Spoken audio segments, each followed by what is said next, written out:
Reading with your kids. Hola, ni hao, konnichiwa, assalamu alaikum, shalom, mahaba, moni mili wanji, namaste, jumbo, bienvenidos. Hi, my name is Jedley, and this is the Reading with Your Kids podcast. We are coming to you from the beautiful neighborhood of Reedville in the southwest corner of Boston, Massachusetts. We are so delighted and so very honored that you're joining us in our mission to help all families grow closer through reading. Please be sure to tell all of your family and friends about the show. Tell your kids' teachers, their principal, their librarian, and also please be sure to subscribe to the show on the iHeartRadio app, on Apple Podcasts, Spotify, Amazon Music, Good Pods, Podcast Addict, wherever you find your podcast. This episode of the Reading with Your Kids podcast is brought to you by A is for Always, an adoption alphabet, written by Linda Cutting. Linda tells us that this book is inspired by her daughter, a Chinese-American girl adopted into an all-white family when she was only 6. She stomped down the hall carrying 2 books, demanding to know why her adoption book was different from her white brothers. Linda says her daughter asked her to write a book for adoptees from everywhere so no one would feel left out. A book that addressed the challenges as well as the joys of adoption. You and your kids are going to love this beautiful book. It's a beautiful message, and the illustrations are absolutely beautiful. Every page shows a different adopted family of cuddly animals welcoming and cherishing a new child. A is for Always. It hit number 1 on Amazon for new releases. It should be in your family library. Get your copy today. A is for Always, an adoption alphabet by Linda Cutting. This episode of the Reading with Your Kids podcast is brought to you by The Moon from Dehradun, a story of partition written by Shireen Shamsi. This is a really, really powerful book inspired by the author's family story. This lyrical, moving picture book is a testament to the strength, courage, and perseverance of the over 15 million refugees displaced by the largest forced migration in recorded history. And it shares a young girl's journey from her old home to her new one. This is a really, really powerful story that will inspire lots of fantastic conversations in your home. It belongs in your family library. It belongs in every classroom library. Get your copy today. The Moon from Dehradun, a story of partition by Shireen Shamsi. Join us right now from our nation's capital, Washington, D.C. Our guest is here today to kind of let us know all about the amazing institution that she is leading. She is the director of the National Children's Museum. Please welcome to the show, Crystal Bowyer. Hey, Crystal, how are you? I'm great. How are you? I'm wonderful. I'm so excited. I have memories of visiting the Boston Children's Museum from when I was 5 or 6 years old. Now, that's many decades ago, and they've since moved to 3. I think they're in the 3rd building since I visited them. But children's museums are really special places, I think. You're absolutely right. And the one that you grew up around, Boston Children's Museum, is the oldest in the world. So that museum has been around for more than 100 years now. Wow. One of the things that I remember most about it is they had a manhole. So you could actually climb down. And my dad was a telephone cable repair person. So he was up on the poles and down in the holes. And, that rhymes. I didn't realize that. So it was neat for me to be able to kind of climb down there and imagine what my dad was doing. And I had no idea that it was the oldest in the world. Wow, Boston's kind of cool. Yeah, across the U.S. now, there's hundreds of children's museums. Most communities, most major cities have one. The National Children's Museum was founded in 1974. So next year will be our 50th anniversary of our founding. But unfortunately, for almost 20 years, we didn't have a permanent home in downtown DC. So for those years, from 2003 until we reopened post-COVID in 2021, really, Washington, D.C. was the only major city in America without a hands-on children's museum dedicated to early learners. And why was that? I mean, that's just the question that jumps to mind. Boston was 100 years ago, and it seems like a natural for D.C. DC is so unique because obviously we have all of these incredible federal institutions that are part of the Smithsonian umbrella, but each of those is under a charter of the Smithsonian, and there was never a need to have a charter for a children's museum at the Smithsonian because the Capitol Children's Museum was here. And in 2003, the Capitol Children's Museum was renamed. It was congressionally designated as the National Children's Museum. But when that happened, unfortunately, the legislation that did that, the federal legislation that did that, did not provide a building or a federal appropriation. And so in Washington, D.C., you don't have a lot of spaces that are owned by our city, our state, by the District of Columbia within that downtown corridor where people go to museums, or they go to these federal museums. And so they just couldn't find a new home. They hired me in 2017 from Chicago. I worked at a wonderful science center there, the Museum of Science and Industry, to reopen the museum. And we found a previously empty federal property in downtown DC that we could turn into this amazing innovation center for children. So I was going to make a joke about government saying we should do something without providing money for it, but I'll leave that for the listeners to do themselves. Tell us, what are we going to experience when we walk through the doors at the National Children's Museum? So the National Children's Museum is entirely dedicated to STEAM. So we are doing science, technology, engineering, arts, and math through hands-on play. And we're doing that really with exhibits that are designed for children under the age of 12. So as soon as you walk in the front door of the National Children's Museum, we wanted to create a magical moment of entry. And so we opened up the floor and we built a 3-story climber and a 30-foot slide that the kids can come into the museum on. And once they get downstairs, we have a very modern, open concept museum. So you're not going room to room. Kids can kind of explore at their own pace. But all of our exhibits kind of weave together to really open children's imaginations, right? Our mission is to inspire children to care about and change the world. And we do that through STEAM, but we also do it through global cultural education. We do it through social emotional learning, and hands-on play is at the heart of everything we're doing. I love that mission to inspire kids to love and change the world. Absolutely. That's been our mission, and I could not think of a better one. I mean, what's more important than that? And really, this is where museums are so unique, right? You talked about your experience at the Boston Children's Museum. Everyone has those stories. I mean, most people have those stories where they remember going to a museum. And I bet that in your memory, you're not alone in your memory, right? Mm-hmm. Who's in your memory with you? My cousin Jay was there. I think his mom was with us on that particular trip. And I know my mom took me to that museum many times because it was fairly close to where we lived. Yeah, that's what's so special is museums are where you come together to have these shared real life experiences. And I think more than ever, children are craving those opportunities, those one-on-one opportunities with caregivers, with friends, with people they don't know even. It's so important for social emotional learning and for early childhood development to make sure that we're getting our kids out there. And when you take them into a museum, it can just spark something different in them too. And I heard these stories for years when I was working at the Museum of Science and Industry from people who would come in and they would see just one thing at the museum and it changed their whole life. They saw the gears in the green stairwell and it inspired them to go study robotics. And then they went off and invented the Da Vinci robot that does heart surgeries every day, right? Like I would hear these real stories of people who were inspired in a museum and how that changed their life trajectory and really changed the world because those people went on and invented things that we use and we need every single day. So if we can do that for even one kid that comes in the museum on any given day, then we've done something really special. Yeah.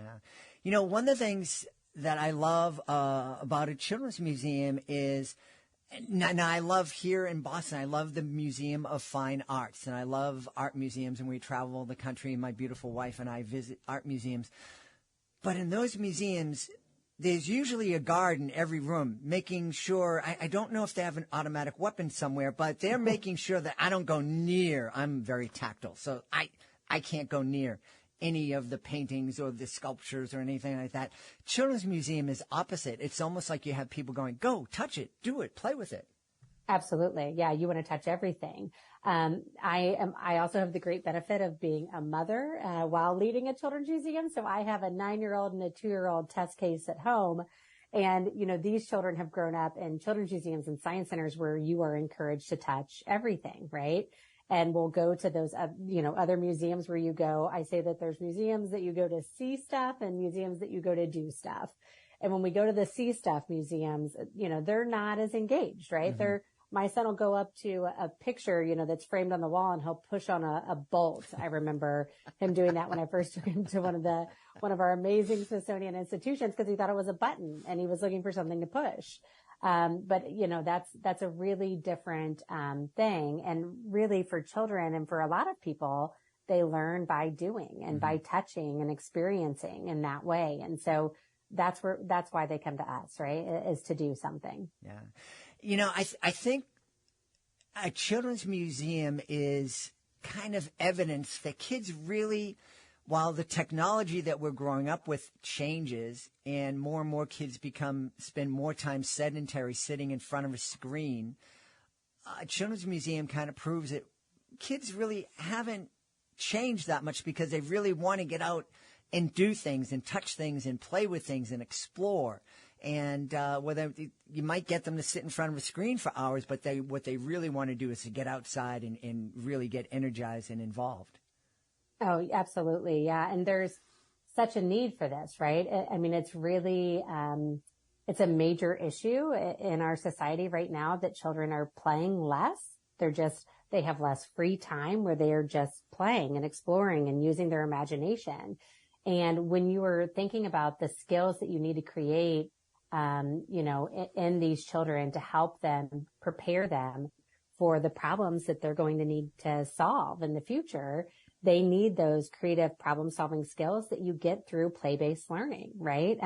It's trying something, failing, trying again, and getting it right? That's what you have to get used to and do.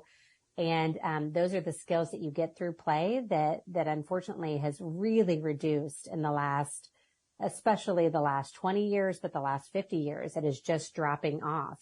Kids are, whether it's because they don't have the access that other kids have, or whether it's because, they have a lot of access and then they're overscheduled.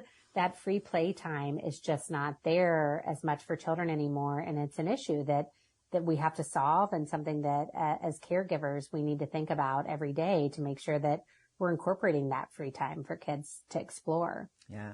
I ran an after school program, 30 years ago, as I was transitioning from human services into performing. And one of the first thing I noticed was the kids were coming from a school setting where everything was scheduled and structured, and getting off a bus or a van and coming into our after school program where everything was structured and scheduled and led by an adult. And I said, it sounded crazy because everybody's head exploded.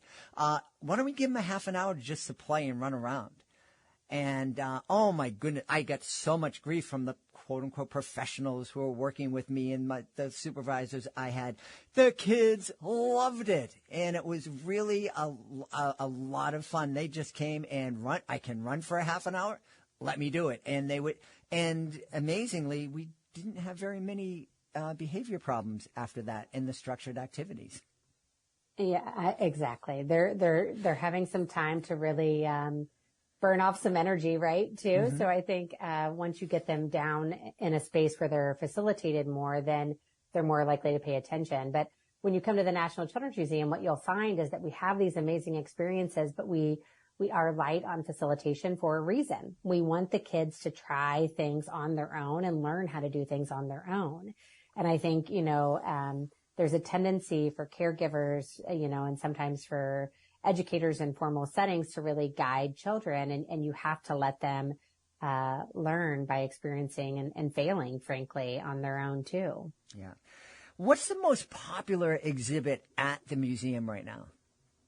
Well, our Dream Machine, that 3-story climber and slide, is very, very popular because it is all about hands-on play and exploration. And it just looks magical. We designed it. We named it the Dream Machine because we designed it to look like clouds. And the idea was really that we're opening their minds to the impossible, and they go down into the exhibit experience and their imagination would open up. And so the kids absolutely love that. I myself have this 2.5-year-old that is a very, very big fan of our partnership with Nickelodeon, the Art with Technology exhibit, where we have a virtual slime room. We have a Paw Patrol space that's all about problem solving, and you're learning aerodynamics and building and doing hands-on play activities in that space. We have SpongeBob's World, where you can go into Bikini Bottom and make a little video of yourself and go into the Pineapple Under the Sea and see actual footage from Noah, but it's been overlaid with the Nickelodeon characters. So, if you watch for a few minutes, you're going to see SpongeBob, but you're also going to learn about the ghost jellyfish, right? So we have these experiences that are really hands-on play-based experiences, but they're learning as they play. I always joke that they're learning by accident, but that's the goal. Mm-hmm. We want them to come in and play and have fun and learn that these things are fun and that they can do this. They can do hard things. Yeah. I love that.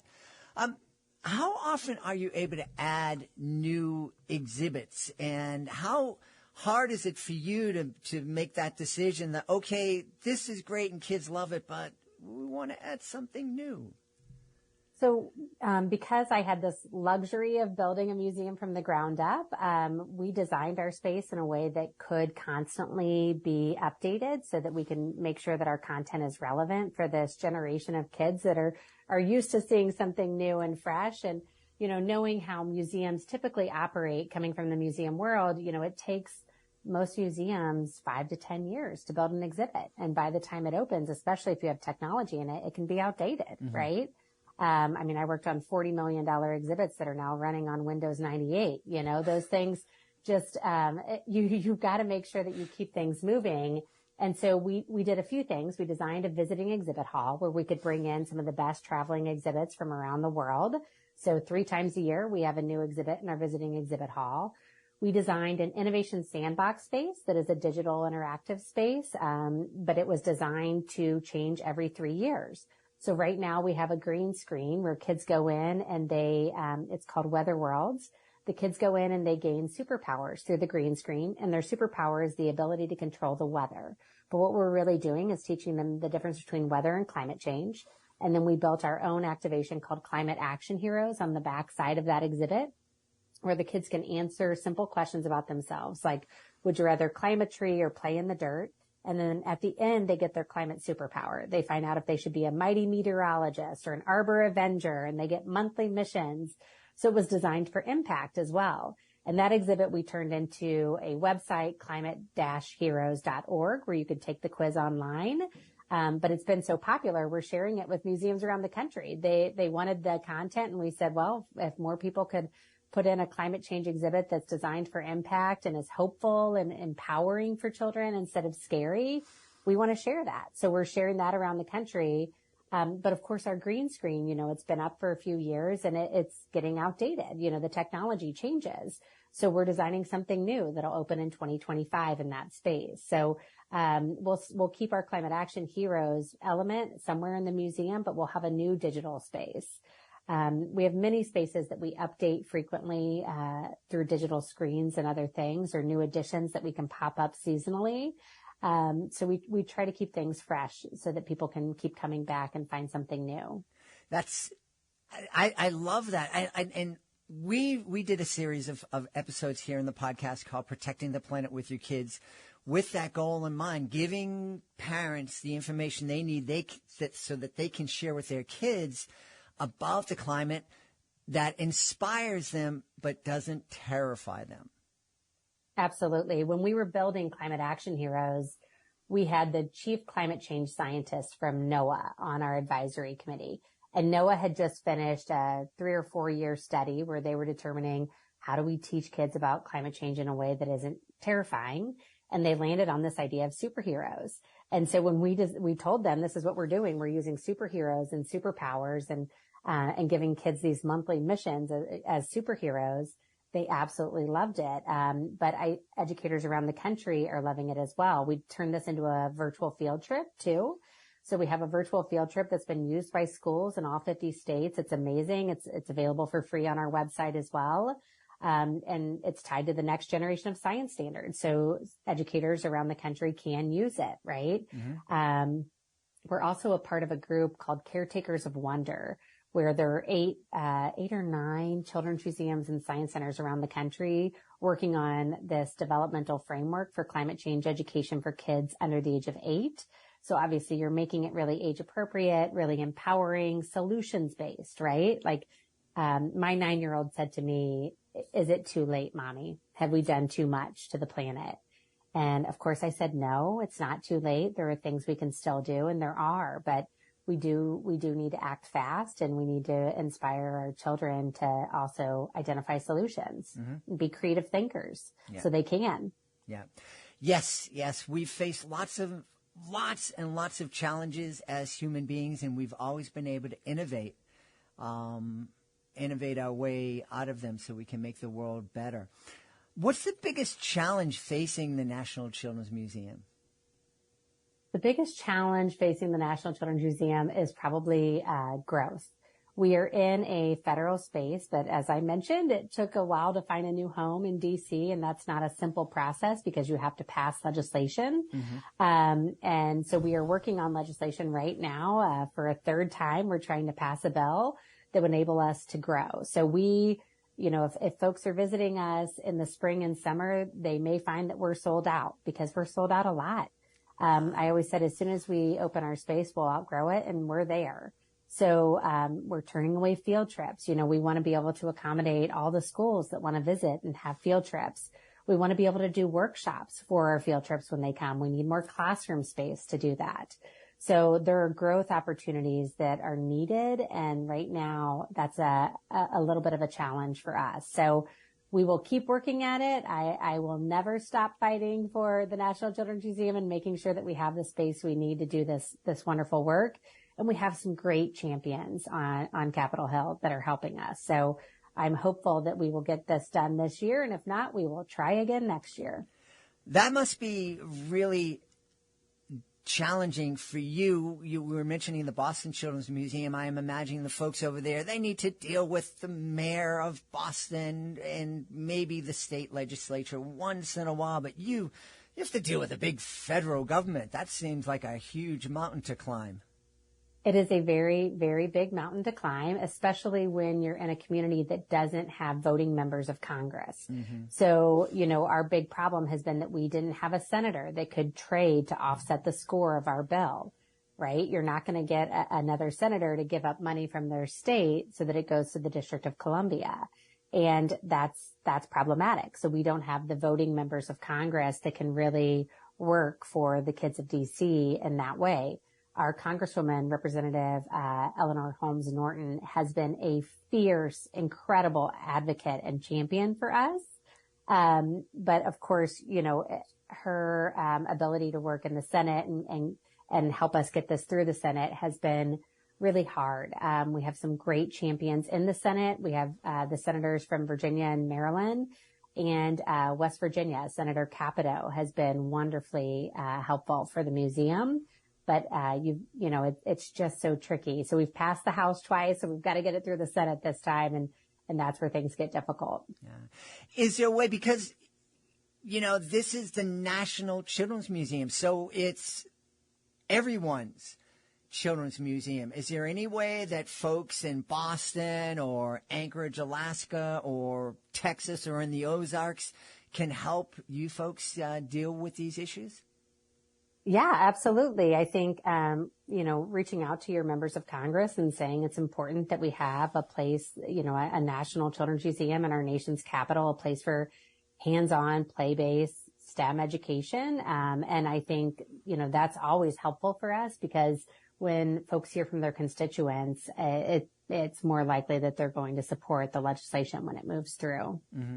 And I'm just guessing, and again, I'm not all that smart, but I'm thinking that having a strong national children's museum is a great way for our nation to be making a statement about the importance of STEM and STEAM. Absolutely. And having a place that's really focused on innovative design and hands-on play in our nation's capital is important too. So I think so. I know that a lot of our champions on the Hill think so as well. That's why they're helping us. But passing anything in this town is increasingly difficult, as you may imagine. I mean, right now there's all kinds of issues that they're faced with on Capitol Hill. So getting everyone focused on this is quite an undertaking. Yeah, I'm sure. I'm really happy that I'm really happy for you that you're sold out so many times, but that causes a problem. So if somebody is thinking about going down and visiting Washington, D.C., is there a way for them to buy tickets in advance and make sure that they're not left out in the cold? Absolutely. That's what I always recommend is our tickets are timed entry tickets, and we have those available on our website, nationalchildrensmuseum.org. And so I always tell people to go on the website and get tickets in advance to make sure you can get in at the time you want to go. Yeah. And I'm super happy that you have all these community-based activities. I know you folks helped us as part of our STEM is Family Fun activities, but there are also lots of things that people can get on your website. So let everybody know where teachers or homeschooling parents or anybody else can go and take advantage of some of those programs that you're offering.